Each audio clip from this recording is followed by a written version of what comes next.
So I just reread 1984 by George Orwell. I read this, I think, back around high school many years ago, so thought I'd refresh my mind and read it again. It's a good book, I guess. It's a classic.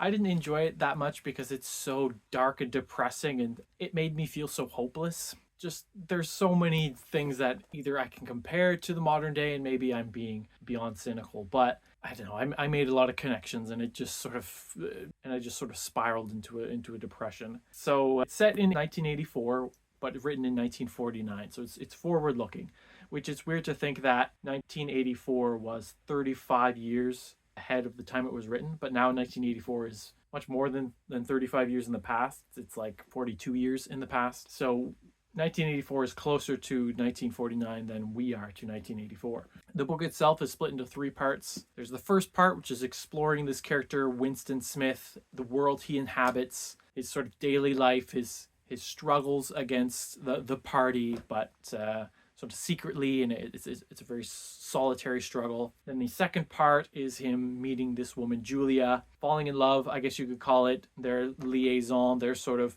teaming up to not take down the system, but rebel against it as much as they can in their own sort of personal lives. And then the final part is him getting caught and the torture and sort of re-education in the most brutal sense, shifting him back to be a good sort of citizen of the party. So the world of 1984, it's a world in which there are three main powers. There's Oceania, East Asia, and Eurasia. Winston is a member of Oceania, which includes North and South America, the southern bit of Africa, Australia, and the British Isles and Ireland.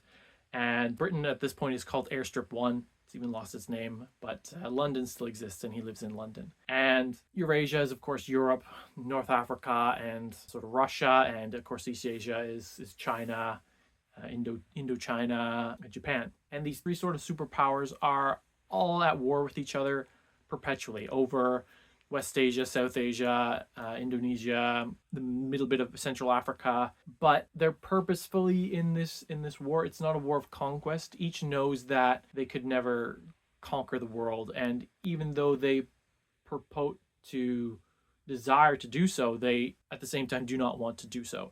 They are content with the sort of three-way struggle that they're locked in, because being locked in that struggle means that they're sort of system can perpetuate, and thus their power can perpetuate. So one of the huge themes of this book is this idea of double think, where you sort of hold two incongruous thoughts or two illogical things inside your head at the same time. And it's not just sort of lying to yourself and accepting them both, but sort of believing that these two things can be true. So believing that we need to conquer the world, but also believing that there's no way we can conquer the world and we don't actually want to. We are enjoying this perpetual war situation. That's one example of doublethink. And so why are they in this perpetual war? Well, they've discovered that all throughout human history, societies have been, according to them, split into sort of three hierarchical powers. You have the sort of middling sort, the upper classes, the ruling elites, the oligarchs, the aristocrats, and then you have the working poor, the peasants, the slaves, what have you. But because of industrialization and technological advancements, societies are becoming much richer, and so the lines between these three are sort of blurring. And so they use war as a way to get rid of excess production. So they still want to have production to sort of keep people working and keep people subservient. But what do they do with all this excess wealth they're creating? Well, it turns out war is the perfect sort of sink for that production. They spend all this money and resources on weapons and bombs and stuff, and then lob them at the people across the water. And the people across the water do the same to them. And so that way there's no material gain in wealth or in standard of living, but everyone's still being super productive and is still working. But of course, no one really knows this except for the inner party members, the sort of the highest of the high class. But even they hold in their head this doublethink where they recognize that the war is a sham, but they also recognize that they need the war to defeat the enemy. Another aspect of this world is this new sort of language they're creating. It's called Newspeak, where they're paring down language. They're cutting out all kinds of words and trying to really streamline it in order to sort of control people's thoughts. Now, I think this was written well before the Sapir, I can't think of the name, the researchers who postulate that language controls and affects the way we think, so that if you have this new language and you only have a certain amount of words to express yourself, those are also the only sort of words you have to think. And if you can create a language with only a certain set of words, then you can also control in a way how people think. A lot of this book is all about thought control. They have the thought police, where there's no such thing as a crime in this society, but there's still people are being kidnapped and murdered and tortured just based on what they potentially could do. It's not even a pre-crime, it's a thought crime. If they're thinking incorrectly, then they can be held accountable. Or if not held accountable, there's no one to be held to account. They're just tortured, re-educated, or just outright killed. Disappeared, vaporized, removed from the historical record, which is another thing. The historical record is constantly shifting. They have this belief that whoever controls past controls the future, and whoever controls the present controls the past. And so they're constantly updating the past. So they will just straight up lie about production numbers and about how quality of living and how everything's going and how the war is going, and extreme propaganda. And everyone sort of has to believe it because that's all there is. And if you go back to the records to try and compare it, well, they're constantly updating the records to show that things were worse back then, and everything we've predicted and prophesied has come true. They're on a 3-year economic plan, but they're on like the 9th and 10th version of that 3-year plan. So it's not a 3-year plan, it's sort of an infinite plan. But yeah, they have these thought police. And how do they control people's thoughts, or how do they police this? Well, they have these things called telescreens in just about every room, where it's sort of a video recorder, but also a screen. So it's like FaceTime, where at any time the government can look in and see in any room what anyone is doing, the looks on their face. So you always have to have sort of a smile, carefree face at certain times. They're always listening in.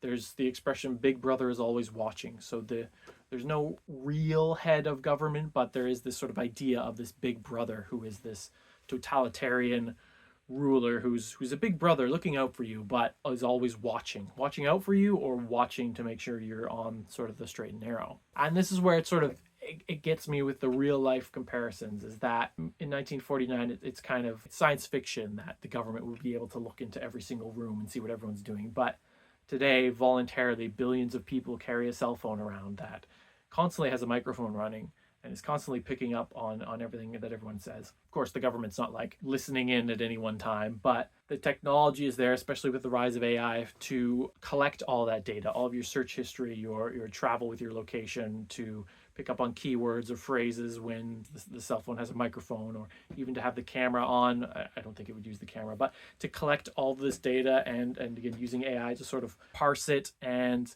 make sort of suggestions to the government, like, oh, this person's, we can predict that they're going to act this way because of where they're going with that. Sort of, I don't know, maybe that's just crazy talk, but to me it feels like that's a potential that didn't exist 42 years ago. Anyway, so this character Winston Smith, he's always been aware of the inconsistencies in the sort of historical record, and his job is to sort of correct mistakes in past records, but it's to update things so that effectively erasing the past.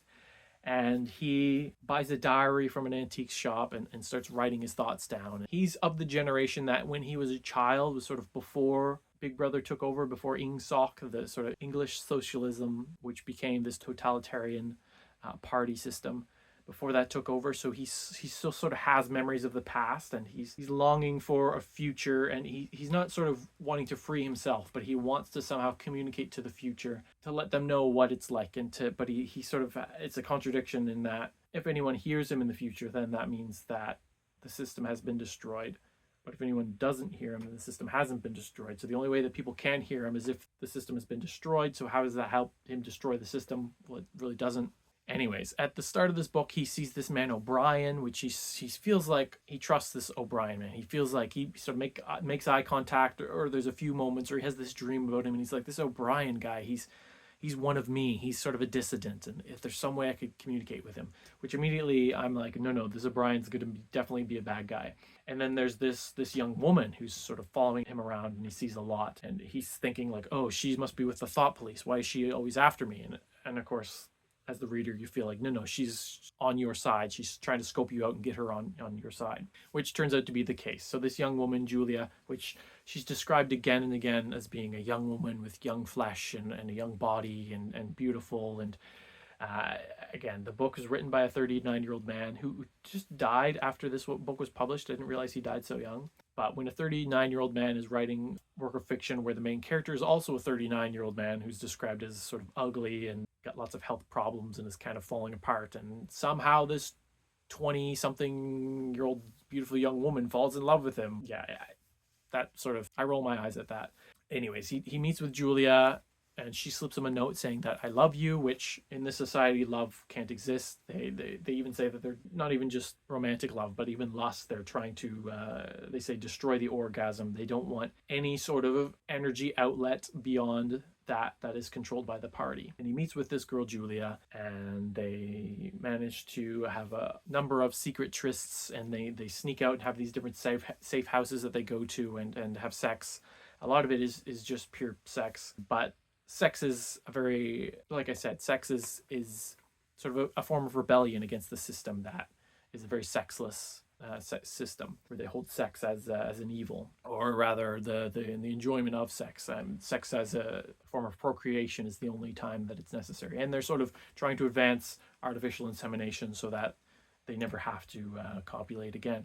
So it seems to be going well, although there is a sense that because this woman Julia, she's very much of the next generation. She's grown up in this system, and it's all she knows, and she recognizes that it's false and it's wrong, but she doesn't really see a way out of it, or see a reason to find a way out of it. She just tries to live through the system, or in and with the system. Whereas Winston, who has memories of the before times, he has that longing to go back to that time, or to change, or to go through this moment. Whereas this is all she knows, and she believes that this is all there ever will be.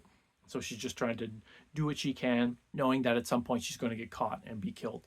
And Winston recognizes that as well. It's like as soon as he's taken these steps, it's just a matter of time, whether it's months or years. At some point, he's going to get caught. And finally, O'Brien makes contact with Winston and is like, come back to my place. And he takes Julie with him. They go back, and Winston reveals, like, I'm a member of the Brotherhood, the secret underground organization going to take the party down, which doesn't actually exist.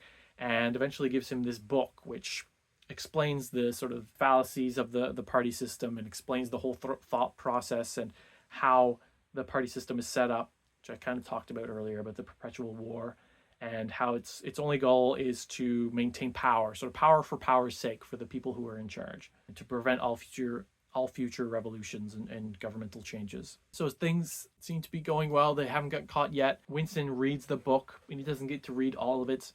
He reads it to Julia, who just falls asleep, but she has no interest in this whatsoever. Again, she's a child of the system. To her, the system always exists, and to think of something outside the system is not incomparable, but pointless. And at the end of this second section, it's revealed there's been a telescreen in this room they've been hiding out in the whole time. Thought police know everything, and they get caught. And Winston is separated from Julia, and they have this intense love, and but they'll never betray each other. And turns out it was O'Brien the whole time who'd been planning this, and he captures Winston and takes them to the Ministry of Love, which is basically the torture division, and tortures the heck out of him, and tortures him to the point where if you've ever watched Star Trek The Next Generation, they do a version of this where the captain is sort of being tortured into shown 4 lights and being tortured, and they're telling him there are 5 lights. You keep torturing him until he never breaks in Star Trek. He keeps saying no, there are only 4 lights, but in his head he says that he started to believe that there were actually 5 lights. Anyways, that is straight from this book where where O'Brien says to Winston, even if the party says 2 + 2 is 5, like, you need to recognize that 2 + 2 is 5. Now, I'm not saying just regurgitate that and sort of lie. You need to actually believe in your head that 2 + 2 = 5. And they torture him again and again and again until he eventually does believe that 2 + 2 = 5. And again, they torture him until finally he thinks, at least I've never betrayed Julia, but the final torture is such that he does. He cries out for them to just do it to Julia. And you think they're going to kill him. Why are they torturing him so much? But O'Brien says that, no, this isn't a system where we just get rid of those who disagree with us. This is a system that is perfect in that there is no way to disagree with us. We will correct your way of thinking until you are a member of the party again. And that's what happens. By the end of the very last line of the book is, and he loved Big Brother. So there's no hope. There's no, everything that the bad guys have said has come to pass. The sort of hero who tried to break away and defeat the system, he became wholeheartedly part of that system. He runs into Julia again, but there's sort of no feeling between them. They don't hate each other, but there's like a weird, I don't know what the word for it is, but they just, a sort of apathy where they just don't care anymore. And they're so broken by the torture, but so indoctrinated in the system now that it doesn't really matter. So that's the book. It made me feel very hopeless. Like, if you're not one of the inner party members ruling everything, what can you do in society? Just take your place as a member of the outer party, or the proles, the proletariat, sort of working class slaves, and live your life. I mean, I don't know. I guess there are still governmental changes and still revolutions going on in the world, but it does feel like such a huge task to overthrow these systems, especially in Western society, which I'm not saying we need to overthrow the government or anything. But it does, I don't know, maybe it's a lack of imagination on my part that I can't sort of think of a world where the sort of Western capitalist democracies are ever changed. Again, not saying that they're a bad thing, but it does, maybe everyone feels like that the only political situation you're in is the one that you're sort of stuck with, which I wonder what people sort of in Russia in the 1910s or in Russia in the 1980s, I guess would be an easier historical study, or East Germany in the 1980s. I wonder if they thought things are just going to last forever and this is just the way things are. I'm not quite middle-aged yet. I still have quite a bit of life left in me, and I wonder throughout the course of my life, will there be major changes? The United States, in Great Britain, in France, in China, in Japan. Maps change, things change. I don't know. I'm digressing severely. So George Orwell was a British writer. This was his last book. He like I said, he died just shortly after this was published. He wrote Animal Farm, which is another book of his that I read, again, I think back in high school. I haven't read it in a long time. Maybe I should read it again. Yeah, a really unique outlook. I can see being in Britain in the sort of post-war years with scarcity and having come through the totalitarianism of the 1940s and seeing sort of Russia. I think a lot of what's described in this book could apply to Russia in the 1940s and 1950s. Or the Soviet Union, I should say. But yeah, it'd be interesting if he sort of, I guess he wouldn't have lived that long, but if he lived to see the end of the Soviet Union and sort of the world of the 1990s, what he would have made of it. Because the 1990s and the 1950s were very different places, which makes me wonder if the 1990s and the 2040s will be very different places, and the 2040s and the 2090s. Who knows? Anyway, we do currently live in sort of a panopticon where everyone has a telescreen in their house right now, your cell phone. And like if you can say, hey Google or hey Alexa, and suddenly it's listening, well, it's been listening the whole time. So there's the potential there for everyone to be always being monitored, which again, I don't think is the case. I'm not going to go on a conspiracy theory, but I'm just saying the technology's there with AI and the ability to compile and sift through vast amounts of data, and who knows. I don't know. It feels pretty bleak after reading this book, but that was George Orwell's 1984.